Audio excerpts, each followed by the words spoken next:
Hey everybody, welcome to the midweek update. It seems I was saying before we came on with the recording that every week we have something weather related, like, the Sub-Zero edition of midweek update. I don't know what today is.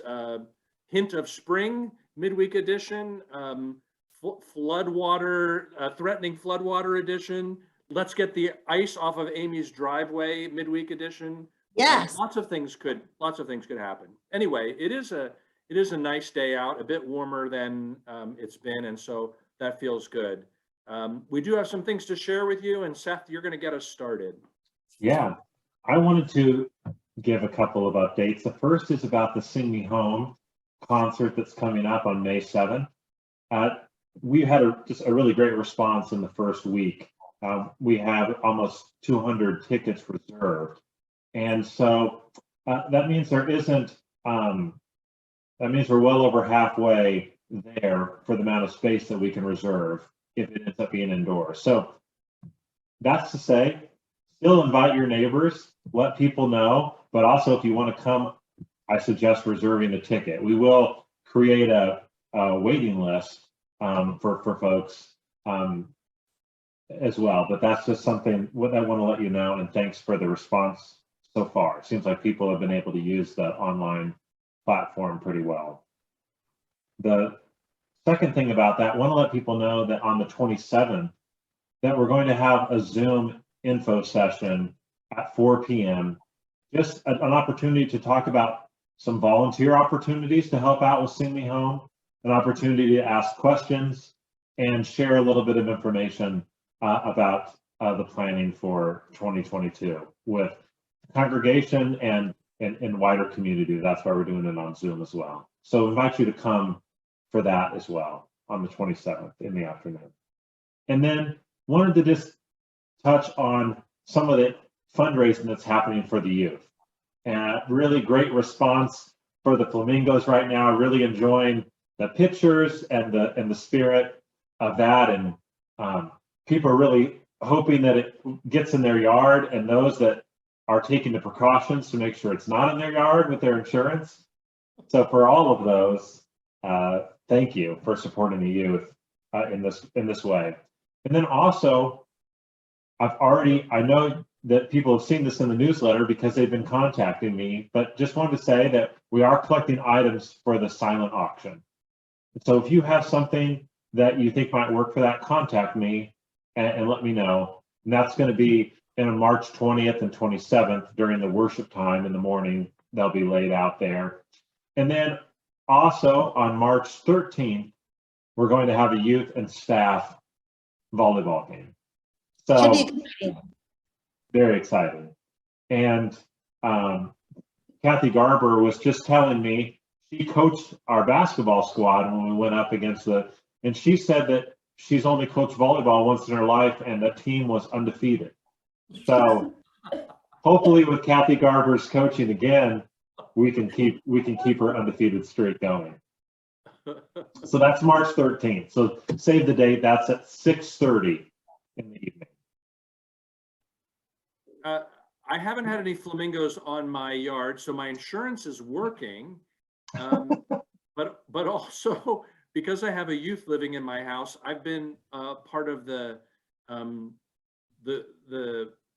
flock that's been one of the flocks that's been going around town, landing on people's yards under cover of darkness, and it's been quite entertaining to pull up to somebody's yard and hope that, from my daughter's perspective, that they don't find us, as we're putting their flock on the yard. So there's a flock in somebody's yard right now. You know who you are. It's time to call in and give your donation so the flock can be moved on to someplace else. We need to maximize the flock movement through the week to get the donations rolling. So That's good.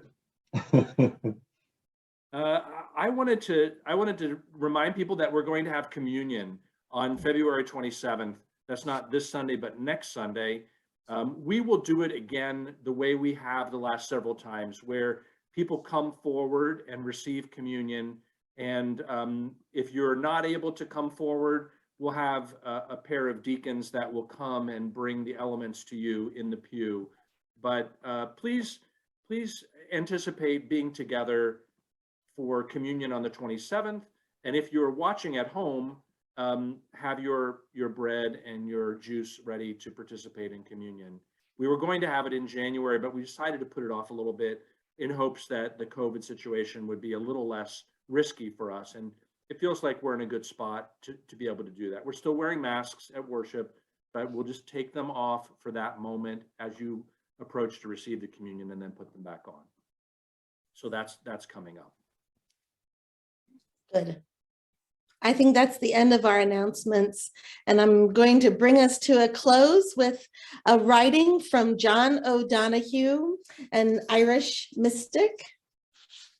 And it's about belonging. And I think it's one of the things that we as a congregation do well, continuing to open ourselves up to new people to be part of the belonging so that that is not a closed circle.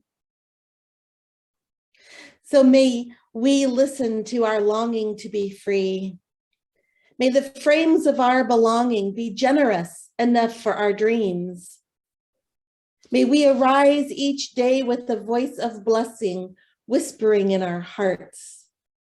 May we find a harmony between our soul and our lives. May the sanctuary of our souls never become haunted. May we know the eternal longing that lives at the heart of time. May there be kindness in our gazes when we look within.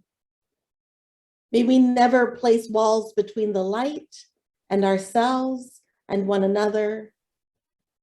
And may we allow the wild beauty of the invisible world to gather us, mind us, embrace us in belonging. Thank you, Amy. Happy Wednesday, everyone. We, as you were sharing that, the belonging and the including, reminded me to tell people that we are receiving 2 new members this Sunday on the 20th, and we'll welcome Peggy Gilbert and Nan Erbaugh into membership. And so we hope that they will feel that belonging spirit with us. That's good news. Bye, everyone. Bye.